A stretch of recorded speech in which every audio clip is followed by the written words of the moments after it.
Welcome to the Craig and Greg Show, presented by Maximize Leadership. Now, here are Craig Owens and Greg Harris.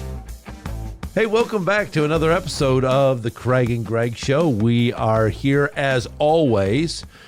Looks like a little new studio because we've sort of freshened it up a little bit, but there's a lot of things that's the same. I'm still Craig. You're still Greg. I'm still Greg. I like it. We're still here to give you some leadership content. There is something that I think people naturally gravitate toward when there's consistency. When they know what to expect, and especially leaders. Yeah, the knowing what to expect. If you think about adrenaline and stress, knowing what to expect, yes. Adrenaline's great because they're gonna meet it and kill it. Right. The uncertainty just really produces stress, and it really kind of can paralyze some people. Your wife's a very good baker. Karen's a very good baker. And one of the things that, people that get the goodies, that they make is, the consistency of your chocolate chip cookie is amazing, or the consistency of your pumpkin squares.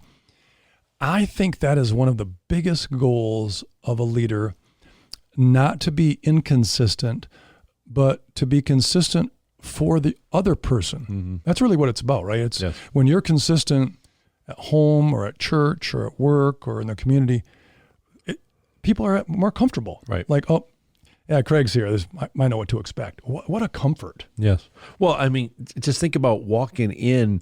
If every day your team has to walk in kind of going, wonder what it's going to be like today, how you're not having your productive work. You're not having your best team because they're still wondering, like, which game do we have to play today to get around this thing? But when they know the consistency, like, I know what's expected of me, I know how what the environment's going to be like, I know what resources I'm going to have, and you can just walk in and just deal with that. That puts you are miles ahead with your team right from the very beginning of the day, as opposed to the inconsistency. Like knowing what you're going to get, yes. Right? I had a boss originally and then a partner, and it was a mood. Like, what's the mood? Yeah. What's oh, no, not today. Okay. I mean, it was just that inconsistency. And we had a prior episode about memorable. His memorable was negative. Like, I don't talk to him. He's not in a good mood today. Yeah. We still have stuff to do. We still have 100+ people that work with us. We have clients all over America. I don't have time for moody. But I think the consistency is such a precious metal, as we're trying to build a company. Yep. Like you said, they know what to expect. And that starts everywhere. That's at home, for you and Betsy, or at church, or at work, so I just think, and kids, like you're in the school system, so is Betsy. Like, kids just need to know, Mr. Owens, he always brings his best. Even if you don't feel like, I want to bring my best today, I wouldn't mind having a day off, Right. So I just think that's a challenge. What do you think the message is to someone who, when you're not consistent? Selfish. Ooh. When you're not consistent, what you're saying is that everything is going to ride on what I want, what I feel. I'm not into it today. Yeah. And then everybody else you get on my wavelength, you get on my level. Whereas, like, today, like literally today, I'm in a setting with 3 people, leaders. We have to deal with something that's kind of yucky. And as we get ready to walk out of there, I happen to be the one by the door, so I'm controlling the speed that other people can leave the room. And before I opened the door all the way, I said, everybody, deep breath, let this go, because there's some people outside this door that need us to be our best. Don't bring this yucky meeting and these feelings from this meeting, don't bring it outside of this room. Yeah. Deep breath. All right, ready? Yeah. Here we go. And because we want to be consistent for them. And sometimes you got to deal with some stuff, but don't take that out on everybody that's around you. You can, like, that's a school setting, take a sports setting. So, Detroit Lions quarterback Jared Goff. This year they had 17 games. They, didn't make the playoffs. They, pretty much, won half, lost half. 2 games out of 17, he played below his talents. The other 15, he was consistent as all get out. It was just other aspects of the Lions that, sure. Or it could have been a referee. But he's consistent. He's top 5 in a lot of the categories. He's just really consistent. And you can go to a restaurant. We've been out as couples, and you go to a restaurant, you're like, this is really good food, isn't it? Yeah, it's always good food. And what a message as a restaurateur. Like, right. Yeah, I come here and I get, chicken linguine, and it's amazing every time. Right. So you have not been surprised with the noodles were soggy, or you know what? I love that, because think about as a leader, if you struggle with inconsistency, think about if you were going to a restaurant, you're inviting a colleague and say, hey, let's go out to lunch at this place. What's the food like? Boy, I never know. Every day. Yeah, never know. You're not inviting somebody to go to that restaurant, so why would you expect your teammates then to come in with their best if they don't know what they're going to get? You can have it at home, you can have it at work.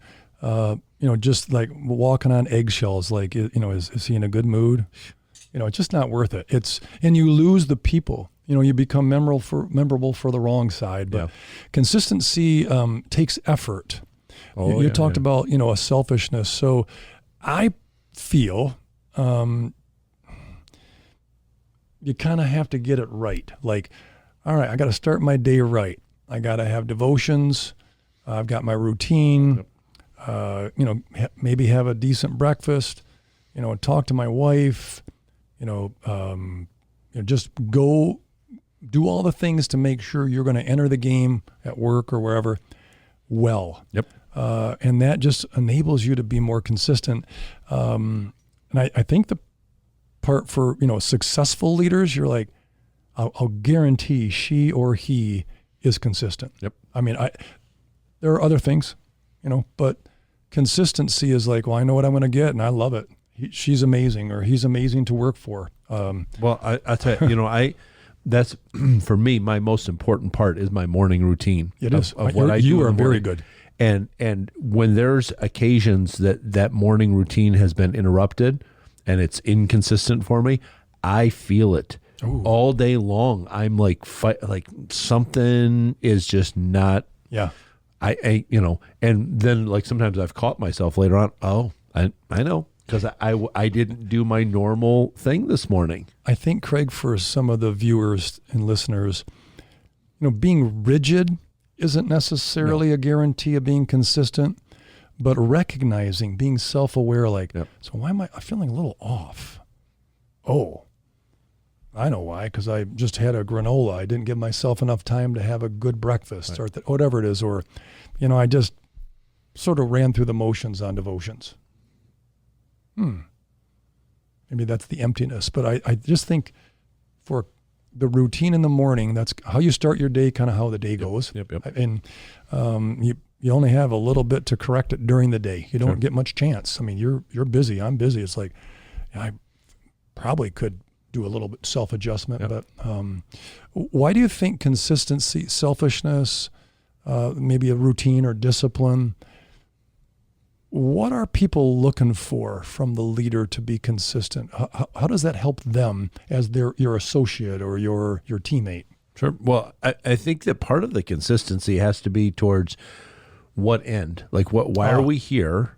Whether it's a for-profit or a non-profit. I guess you could say for-profit, we're here to make money if that's your sole goal. But non-profit, what's our mission? Well, if every day is very inconsistent, then you have to start, well, are we actually moving towards that? That's very good. Are we going to get to that destination that we're looking at? Measurable. Right. Yeah. So the consistency is going to go a long way towards helping people say, hey, this is where we're going. Because when it's hard, things are tough. You can, but I still know where we're going. Right. I think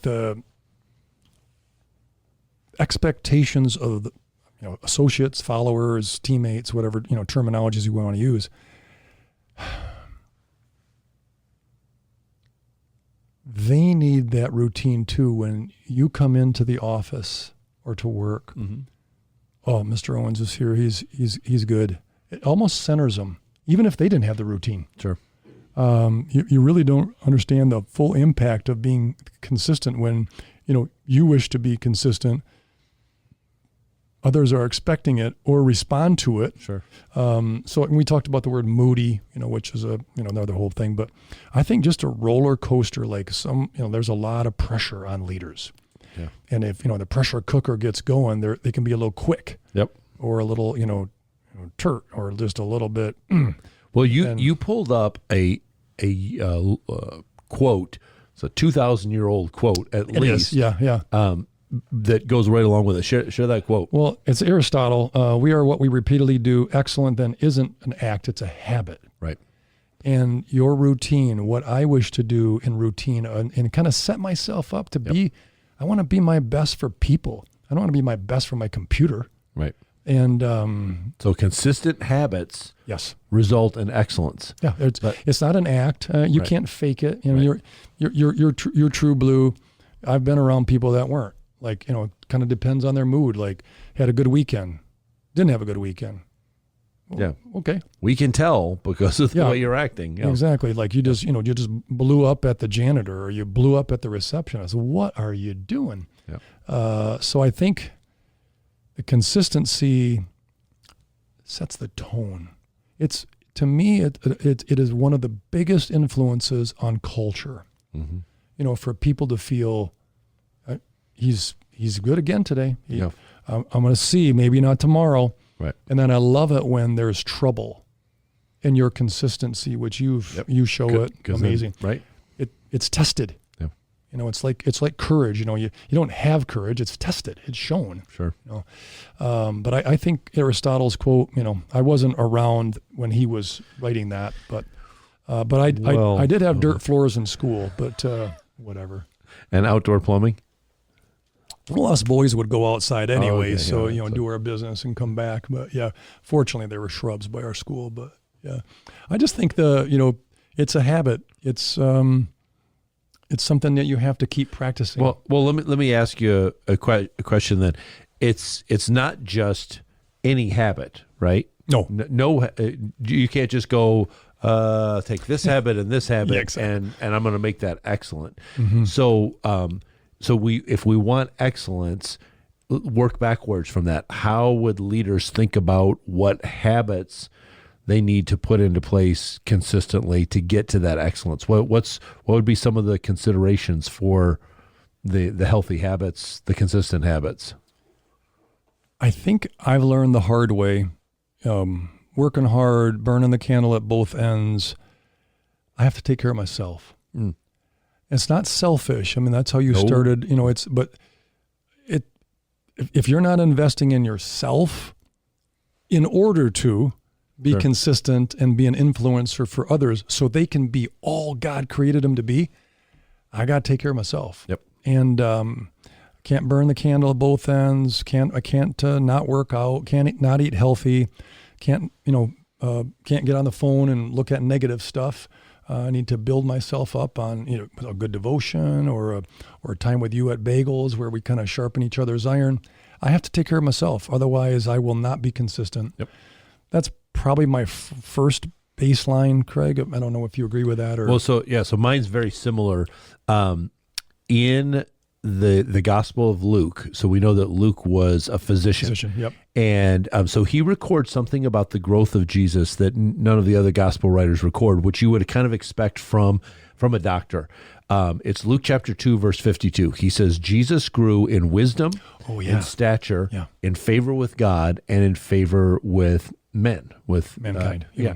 So I see in that he grew in stature. There's this physical health. He grew in wisdom. It's his mental health. He grew in favor with God, spiritual health, and he grew in his favor with people around him. There's his emotional or his social. Health, yeah. And so for me, what I want to do is I consciously, specifically, deliberately pick things I need to work on in all 4 of those areas. And that's a part of that morning routine. Yeah. I want to make sure that physically, mentally, spiritually, emotionally, I am working on something in those 4 areas every morning that are going to strengthen me, the self-care that you talked about, so that I'm ready to be consistent when I step into a world that could be very topsy-turvy and inconsistent as far as some of the challenges that get thrown at us. I think, Craig, for a lot of leaders, they can get caught in reports. Maybe a report comes in a little negative and they're just ready to blow a stack. And like, okay, blow a stack is going to motivate who? Like getting back to, conversation of, people aren't deaf. You don't have to yell at them, right. But I think the consistency is, if you don't put it out there as a goal, you'll miss it. And then you have to really kind of evaluate, was I consistent for the 5 work days this week? Did I give them their best that they needed? Yep. Not my best, but their best. There's just a lot of influences, biological, psychological, social, but getting back to the question for me, where would I start? I'd start with myself.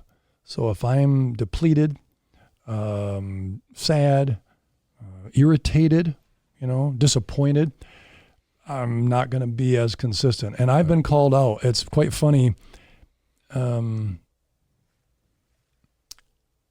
People are safe to say, you okay today? Yeah. Yeah, why? Yeah, why? Right. And then I don't know. It's not the same as the last few days. You got something on your mind? Yeah. And so I think that's another piece of what the environment can kind of get at us. Sure. You and Betsy get a call and it's one of your kids and, they did something at school and you still have to go back to work. You still have to lead.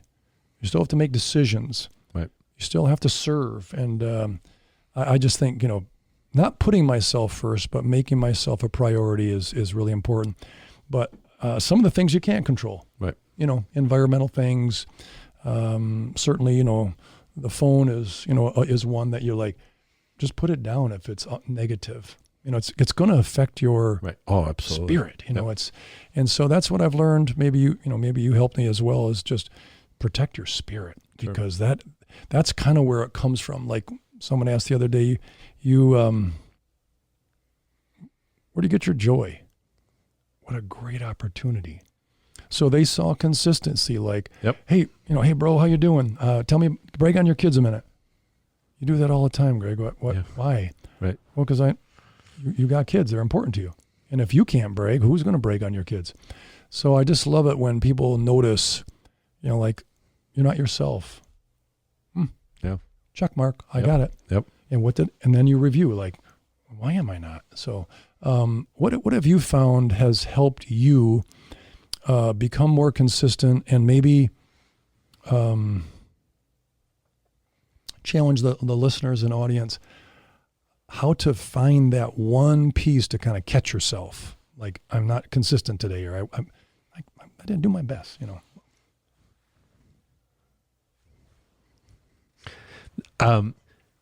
Seriously, having somebody in your life that is on a, they want the best. Yeah. They're continuing to grow and expand, and then so they got something to give, and that's so to find somebody that can be there in your corner, and somebody that can say to you, "Hey, listen, you aren't your best right now, and have you thought about? Have you tried?"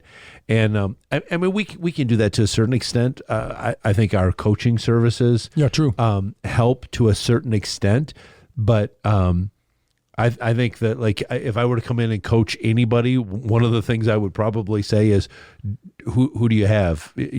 Craig is blessed to have a Greg, and do you have somebody like that? If not, you could start cultivating that relationship right now, and maybe that's where we could even help as coaches, give some direction if we come in there. But that's, I mean, to have that person, that flesh and blood person that's right there that you can have that relationship with, it probably does more for me to stay consistent and to get better than any other book that I could read. True. That's good. Yeah. Like that. And I think there's, to reprieve Betsy for you, she can be that, but she's often the person receiving the inconsistency.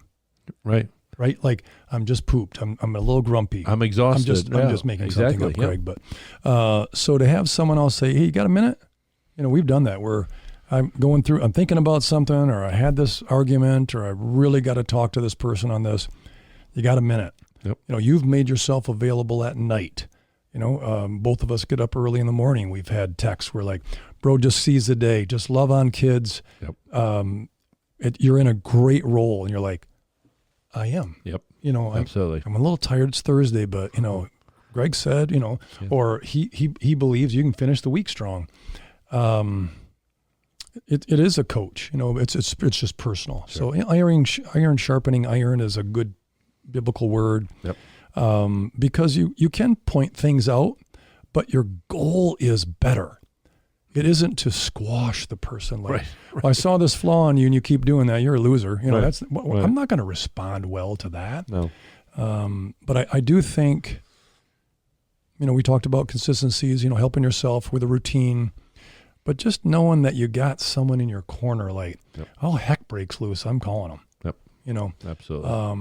I think that's something for leaders, and this is not a subject for today, but for most leaders, they don't have a corner person because they're maybe put on a pedestal or yep. can't really be real in the office. And, a pastor can be that, a CEO of a big company with multiple locations. Yep. It's just hard to, make sure you bring your best. And so I think that's what we want for the viewers and listeners. Absolutely. It's just be consistent for your kids, for your spouse, for people at your church, for your workplace. Because when it's done, when you retire or God calls you home, that's what's left is what was Craig to me? Yep. How did he behave to me?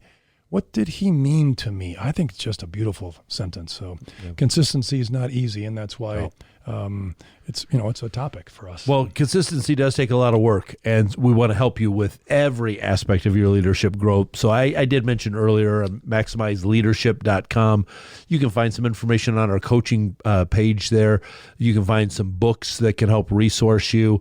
You can find some past episodes of the Craig and Greg Show. Those are all great. But we want to step in a lot of places in your life just to help you get better so that you can help the people around you get better. And it's going to start with that consistency. And if we can help with our coaching, we would love to be able to do that, to maybe help you put some healthy habits into place, some consistent habits, as Aristotle said, so you can move towards excellence. That's what we're here for. So poke around on the website. Fill out the form if you'd like to on the coaching page and just tell us, hey, this is what I'm struggling with, or this is where I'd like to go. And we will read that and we'll get in touch with you and we'll suggest a plan of action, maybe a coach that could work alongside you. We'd love to hear some feedback from you as well. So please keep your comments coming, keep your suggestions coming towards us of maybe topics that you'd like us to cover, questions that you have in leadership. We want to resource you. When you get better, everybody around you gets better. That makes us better as well. That is that iron sharpening iron that Greg mentioned earlier. So keep coming back because we got lots more great content that's going to be coming your way real soon so that you can be the very best leader. Get in touch with Craig and Greg through Twitter at Maximize Podcast or at MaximizeLeadership.com. Be sure to subscribe so you don't miss any episodes of The Craig and Greg Show.